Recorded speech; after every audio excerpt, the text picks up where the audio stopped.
ഞാൻ തിരിച്ചറിയുന്നു.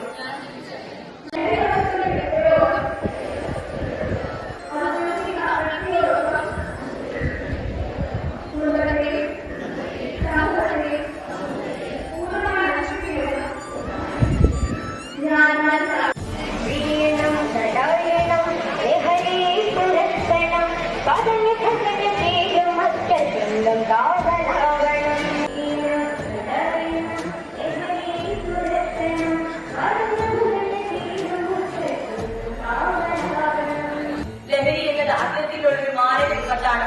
ഒരു പ്രാവശ്യം പോലും അതിലേക്ക് ചെന്നു കഴിയില്ല.